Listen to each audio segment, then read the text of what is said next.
The snow didn't just freeze her blood, it erased the memory of warmth entirely. Dragged into the howling white, her alpha's cruel decree echoed in her ears. Leave the barren Omega to the winter. But the frozen dawn wouldn't bring the mercy of death. It would bring the king. The great hall of Blackwood Keep was a cavern of noise, heat, and the heavy scent of roasted venison. Tapestries depicting ancient wolf hunts shuddered against the drafty stone walls, but near the grand hearth, the air was stifling. Isolde sat at the high table, her hands folded rigidly in her lap. She wore a gown of midnight velvet, a silver circlet resting heavily on her brow, yet she had never felt more invisible. For 5 years, she had been the Luna of the Blackwood Pack. She had managed the keeps, rationed the grain through the harshest of famines, and healed the wounded when skirmishes erupted with the river clans. But in the eyes of her people, and more importantly, in the eyes of her mate, Alpha Alaric, she was a failure. She was barren. Beside her, Alaric drank deeply from his iron goblet. He was a handsome man, broad-shouldered with hair the color of wheat, but his jaw was set in a rigid, unforgiving line. He had not looked at Isolde in 3 weeks, not since the pack's chief physician, Master Eamon, had cast the runestones on her stomach and solemnly declared that her womb was a salted earth, cursed by the moon goddess. The whispers in the hall were not subtle. Werewolves possessed sharp hearing, and the pack made no effort to lower their voices. 5 years and not a single swell of her belly, murmured Lady Beatrice, an elder sitting just a few yards away. The Blackwood bloodline will die with Alaric. A pack without an heir is a carcass waiting for vultures. Isolde closed her eyes, her inner wolf whimpering in the dark recesses of her mind. She reached out, her fingers gently brushing the rough wool of Alaric's tunic. "Alaric," she whispered, her voice barely audible over the din of the feast. "Please, look at me." He flinched, pulling away from her touch as if she were diseased. The movement was small, but to an Omega, the rejection radiated like a physical blow. Suddenly, the heavy oak doors at the end of the hall groaned open, letting in a swirl of blinding white snow and a blast of freezing wind. The hall fell dead silent. The musicians ceased their strumming. Walking down the center aisle, flanked by 2 armed guards, was Rowena. Rowena was a younger Omega from the southern valleys. She had hair like spun copper and skin untouched by the harsh northern winds. But it was not her beauty that made the hall hold its breath. It was her scent. Mixed with the sweet, floral aroma of a fertile Omega was the distinct, sharp scent of Alpha Alaric, and beneath that, unmistakable to every wolf in the room, was the milky, sweet scent of a newly formed life. Rowena was pregnant. Isolde's heart stopped. The world tilted on its axis, the roar of the hearth suddenly sounding like rushing water in her ears. She turned to Alaric, her eyes wide with a desperate, pleading terror. "Alaric, what is this? Tell me this is a cruel trick." Alaric stood slowly. He did not look at Isolde. He kept his gaze fixed on Rowena as she approached the high table, a triumphant smirk playing on her full lips. "My people," Alaric's voice boomed, echoing off the vaulted ceilings. "For 5 years, I have honored the bond I made with Isolde. I have waited for the moon goddess to bless our union with an heir, but the goddess has spoken through her silence." He gestured toward Rowena. "And she has now spoken through her bounty. Rowena carries my child, the future Alpha of Blackwood." A roar of approval erupted from the elders' tables. Isolde felt her chest cave in. Her wolf thrashed, howling in agony, tearing at the mental walls of her mind. They were mated. They had sworn oaths before the sacred fires. "You cannot do this," Isolde choked out, standing up. Her legs trembled so violently she had to grip the heavy oak table to stay upright. "I am your mate. I am your Luna." Alaric finally turned to her, his eyes devoid of the warmth that had once promised her the world. "You are an empty vessel, Isolde. A true mate provides for her Alpha, by the ancient laws of the first packs. A mate who cannot bear fruit within 5 winters may be severed." "Alaric, I built this keep with you," Isolde cried, the tears finally spilling over. When the red fever struck, I stayed by your bed while the others fled. I am your partner. You are a liability," he said coldly. He stepped forward, raising his voice so the entire hall could witness the brutal severing. "I, Alaric, Alpha of Blackwood, hereby reject you. Isolde, I strip you of your title, your lands, and my protection." The words struck like a physical axe. The mate bond, a shimmering, invisible thread that connected their souls, violently snapped. Isolde screamed, falling to her knees on the stone floor. It felt as though her chest had been sliced open and her heart ripped out without an anesthetic. She gasped for air, clutching her velvet bodice, blood trickling from her nose from the sheer neurological trauma of the broken bond. Rowena stepped up to the dais, looking down at the broken woman. "The law is clear, Alpha," she purred, placing a hand on her flat, yet precious stomach. "A severed, barren Omega brings a curse of famine upon the land. She must be purged." "No," whispered Greta, Isolde's young handmaiden, rushing forward, only to be held back by a guard. "My Alpha, please. It is the winter solstice. A blizzard rages outside. The law is the law," Alaric declared, his voice devoid of pity. "Take her, strip her of her pack colors. She is exiled to the howling peaks. Let the moon goddess judge her worth in the snow." Guards lunged forward. Large, rough hands grabbed Isolde's arms, hauling her up from the floor. She couldn't fight. The pain of the severed bond had left her muscles like water. They dragged her down the center aisle, her silver circlet tumbling from her head and clattering loudly against the cobblestones. They hauled her into the courtyard, the biting wind instantly stealing her breath. A guard named Garrick, a man Isolde had once nursed back to health from a boar attack, roughly tore the thick velvet cloak from her shoulders, leaving her only in her thin linen underdress. "Sorry, Luna," Garrick muttered, avoiding her eyes. "Pack orders." They dragged her past the iron gates of the keep, out to the edge of the tree line where the howling peaks began their treacherous ascent. The blizzard was a solid wall of white, the wind screaming like tortured souls. With a final, violent shove, they threw her into a snowbank. "Don't come back, Isolde," Garrick said, his voice instantly swallowed by the wind. "You'll be shot on sight." The heavy iron gates slammed shut in the distance, the echo muffled by the snow. Isolde was alone, a barren, rejected Omega, left to die in a medieval winter. The cold was not merely an absence of heat. It was a living, breathing predator. It sank its teeth into Isolde's bare feet first, turning the flesh numb and wooden as she stumbled blindly through the knee-deep drifts. Her thin linen dress was instantly soaked, freezing into a stiff, icy shell against her skin. "Move," her inner wolf whimpered weakly. "We must move." But where? The howling peaks were a notoriously treacherous mountain range, home to sheer drops, rogue bears, and temperatures that could freeze a man's lungs if he breathed too deeply. Isolde wrapped her trembling arms around herself, her teeth chattering so violently her jaw ached. She walked for what felt like hours, though the darkness and the blinding snow made time irrelevant.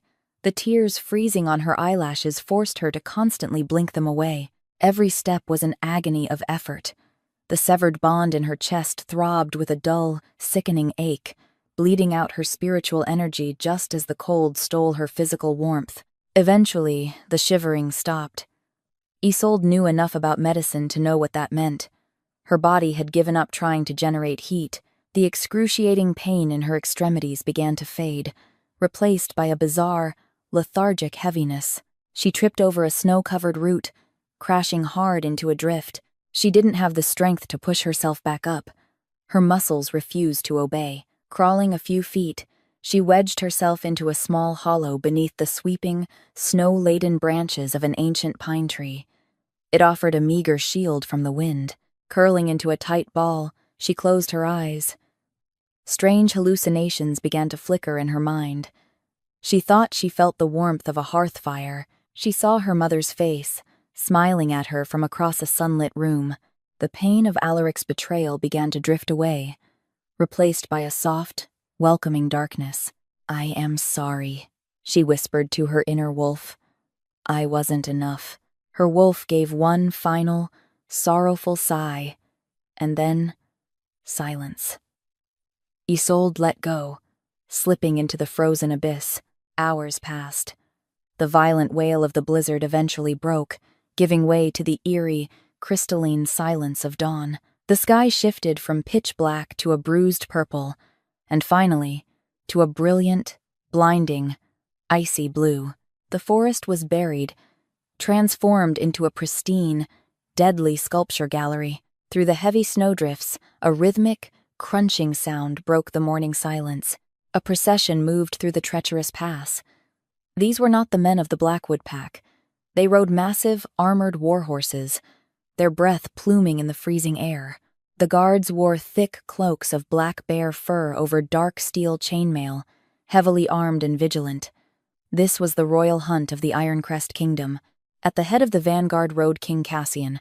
Cassian was a legend, whispered around hearthfires to frighten children and command the respect of alphas. He was the Alpha King of the North, a man who had united the feral Highland territories through sheer dominance and tactical brilliance. He was a giant of a man, his broad shoulders easily filling the massive saddle of his destrier. His face was a landscape of harsh angles, rugged and handsome, marred only by a thin, faded scar that ran over his left eye, a souvenir from a duel he had won at the age of 18.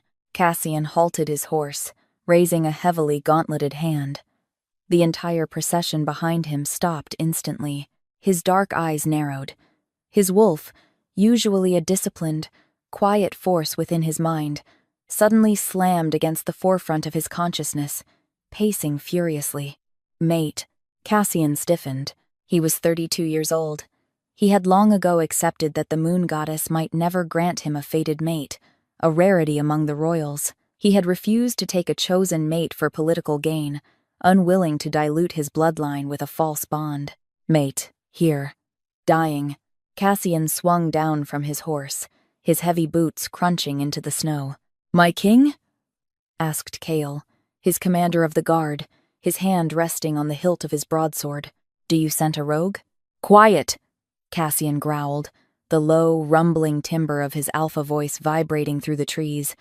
He flared his nostrils, inhaling the crisp morning air. Beneath the overpowering scent of pine needles and ice, there was a faint, impossibly sweet fragrance. It smelled of crushed violets and fresh rain, and underneath that, the unmistakable, coppery tang of impending death. Cassian abandoned his horse, plunging into the thick snow. His long legs tore through the waist-high drifts with terrifying speed. The scent was pulling him like a physical chain, his heart hammering against his ribs in a way it hadn't since he was a boy. He reached the ancient pine tree. He dropped to his knees, his massive hands tearing away the frozen branches and sweeping away the snow. There she was. She looked like a corpse carved from marble. Her skin was a terrifying shade of translucent blue, her lips cracked and pale. She was curled in on herself, clad only in a frozen, paper-thin dress. Cassian's breath hitched. As his eyes fell upon her, the universe seemed to snap into sharp, agonizing focus. The missing piece of his soul, the void he had carried his entire life, slammed shut. She was his fated mate, and someone had left her out here in the snow like garbage. A roar ripped from Cassian's throat, a sound so primal, so filled with bloodlust and possessive fury, that the horses on the path reared in terror, and his elite guards took a collective step backward. It was the roar of an Alpha King, whose most sacred treasure had been defiled. He stripped off his massive sable cloak, an impossibly heavy and warm garment, and wrapped it securely around her fragile, frozen body. He pulled her against his chest, uncaring of the snow soaking his tunic. She was so light. Too light. He pressed his face into her icy, dark hair, inhaling her scent deeply, trying to force his own overwhelming alpha warmth and energy into her system. Stay with me, Cassian commanded, his voice a fierce, desperate rumble against her ear. He pushed a surge of his healing aura toward her, a rare ability among royal alphas, trying to jumpstart her fading heart. You do not have permission to die. Do you hear me? I have waited a lifetime for you. Isolde did not stir, but deep within her, a tiny, buried spark flickered. Her wolf, entirely dormant and resigned to death, twitched as the overpowering scent of pine, ozone, and pure, concentrated alpha power flooded her senses. It wasn't the suffocating, demanding energy of Alaric. It was a massive, protective wall of fire. Kale rushed forward, sliding to a halt in the snow. He looked from the freezing woman to the terrifying, murderous expression on his king's face. Kale immediately understood. "She is an Omega, sire," Kale said softly, noticing the faded, jagged scar of a severed mating mark on the side of her neck. "And she was recently severed. Look at her neck. She was discarded." Cassian's eyes fell upon the bruised, inflamed skin where another alpha had brutally torn their spiritual connection away. The skin around it was blackened with frostbite, but the insult of the mark was clear. The king's eyes bled from their natural dark brown into the glowing, molten gold of his inner wolf. He lifted Isolde into his arms. Standing up effortlessly, he cradled her to his chest, shielding her entirely from the biting wind. "We are turning back to Ironcrest Citadel immediately," Cassian ordered, his voice echoing like thunder across the peaks. "Ride ahead. Wake the Grand Master of the Healers. If she perishes, I will hold the entire medical wing accountable." "Yes, my king," Kale bowed. "And the patrol?" "We are at the borders of the Blackwood territory." Cassian looked down at the beautiful, broken woman in his arms, his jaw tightening until the bone threatened to crack. He smelled the faint, lingering scent of a lesser alpha on her torn dress. He knew exactly whose territory they bordered. "Let the patrol wait," Cassian said, his voice dropping to a deadly, quiet whisper that promised absolute slaughter. "Once my queen is safe, I am going to march on Blackwood Keep, and I will leave no stone standing."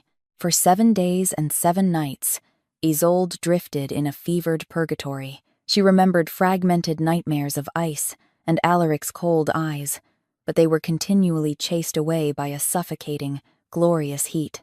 A scent of crushed pine and lightning anchored her to the mortal realm.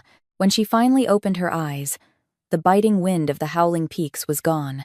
Instead, she lay in a massive 4-poster bed draped in crimson silks. A colossal hearth roared with a fire that smelled of cedar wood. Sitting in a high-backed leather chair beside the bed was King Cassian. He was out of his armor, wearing a simple, dark tunic that stretched across his broad chest, but the sheer aura of his alpha presence filled the room. He looked exhausted, dark circles underscored his striking eyes, and a rough stubble lined his jaw. When he saw her blink, he froze, exhaling a breath that sounded like a prayer. "You are awake," Cassian said, his voice a low, gravelly rumble that sent an involuntary shiver of warmth straight down to Isolde's toes.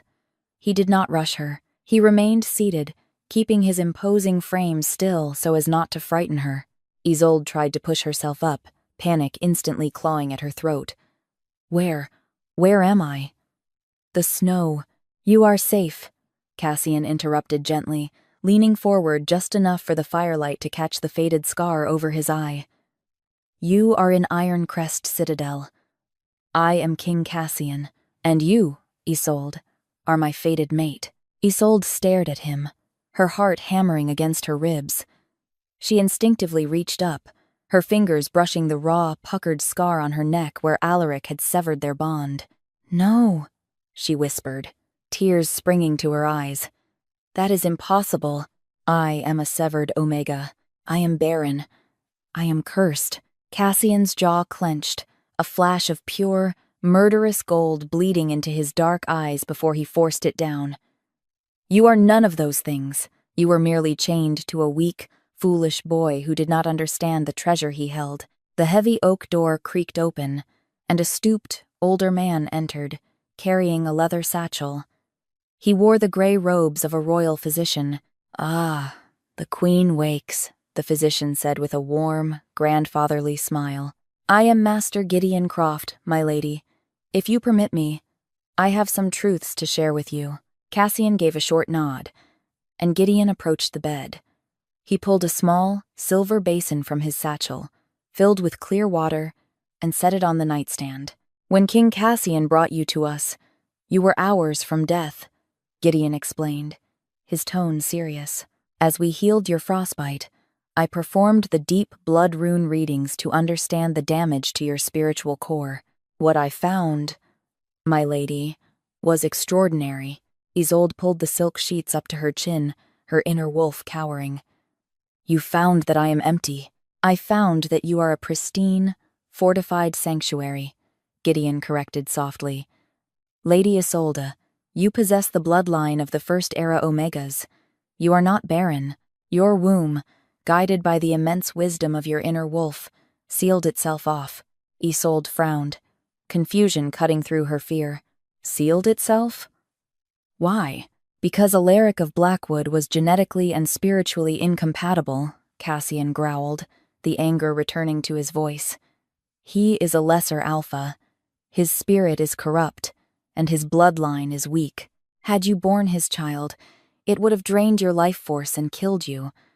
The moon goddess protected you by making you barren to him. Gideon nodded in agreement. A true Omega requires an alpha of equal or greater power to conceive, an alpha whose soul can match hers. Furthermore, my lady, I took the liberty of dispatching spies to Blackwood Keep regarding the new heir. Cassian's lips curled into a vicious, knowing sneer. Tell her, Gideon, the Omega Rowena is indeed with child, Gideon said, packing his instruments away. But the scent our spies caught on her does not belong to Alaric. It belongs to a low-born sentry named Tristan. Alaric's own arrogance blinded him to his mate's infidelity and his own sterility. Isolde collapsed back against the pillows, the breath rushing from her lungs. 5 years of shame. 5 years of enduring the whispers, the pitying looks, and the agonizing guilt of failing her duty. It had all been a lie.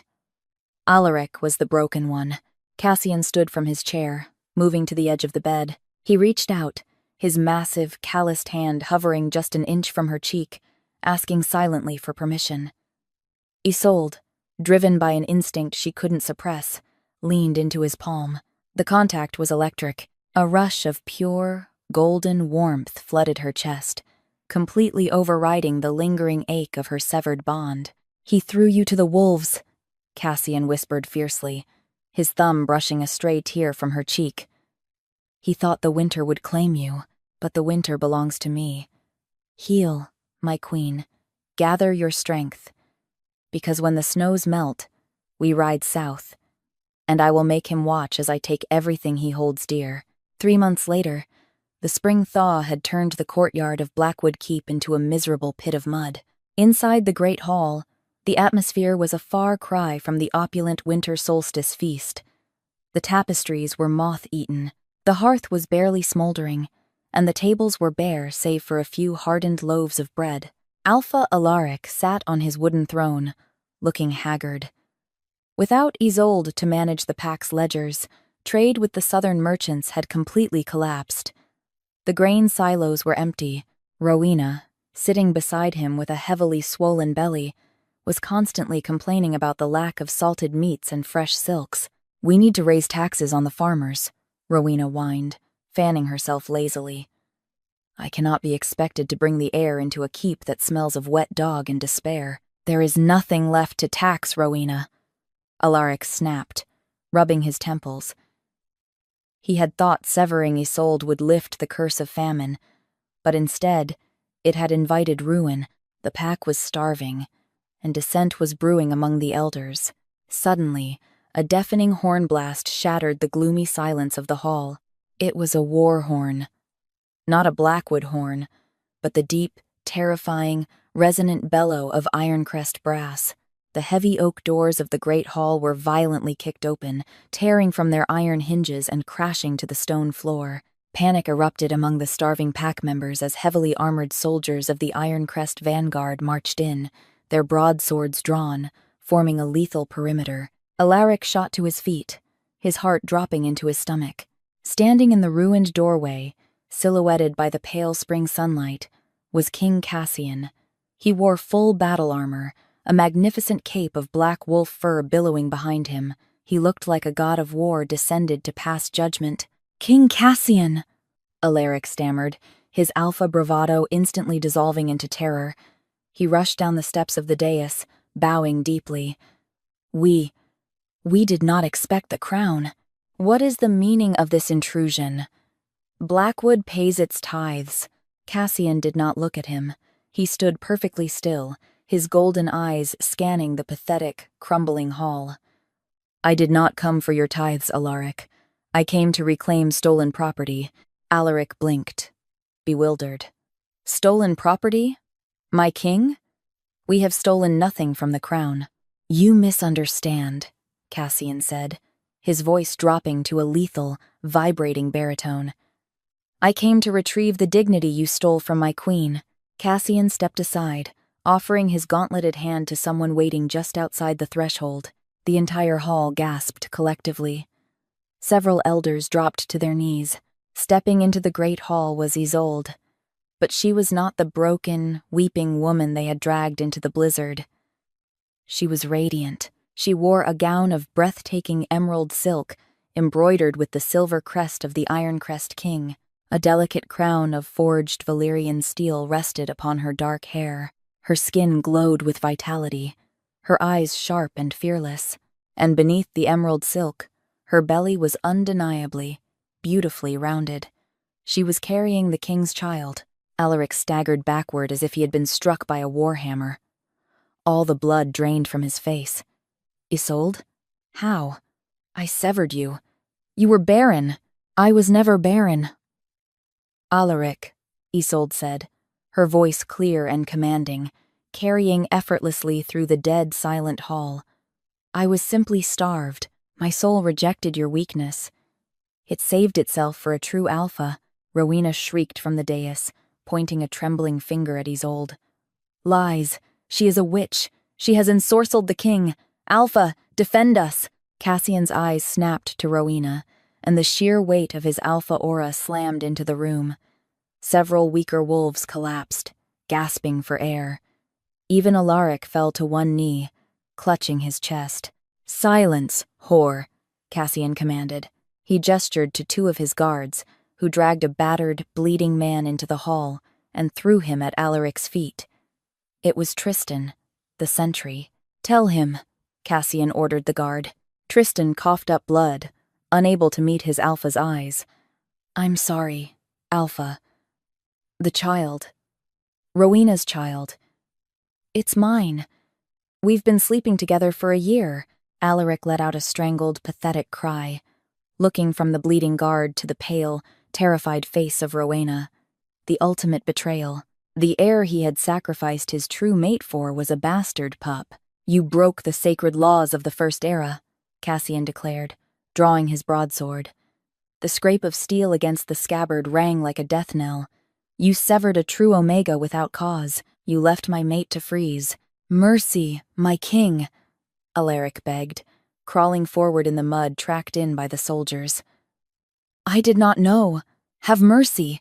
Isolde looked down at the man who had been her whole world, feeling nothing but a profound, cold pity. The moon goddess judged me in the snow. Alaric, Isolde said softly, her hand resting protectively over her swollen belly. Now, it is your turn. Cassian did not behead Alaric. Death was too quick. Instead, using the ancient, terrible right of the Alpha King, Cassian laid his hand upon Alaric's forehead and violently stripped him of his alpha command, shattering his inner wolf. Alaric screamed, collapsing into a weeping, broken husk of a man. Cassian turned his back on the ruins of Blackwood Keep, taking his queen's hand. He led her out into the bright spring sunlight, leaving Alaric and Rowena to face the wrath of their starving, furious pack. The Howling Peaks had once promised Isolde a cold, forgotten grave, but they had merely stripped away the chains of a false life. From the frozen ashes of rejection, a true queen was forged. Ruling beside Cassian in the Iron Crest Citadel, Isolde transformed her deepest agony into her greatest power, proving that the moon goddess never abandons her children. She simply guides them through the winter to find their true spring.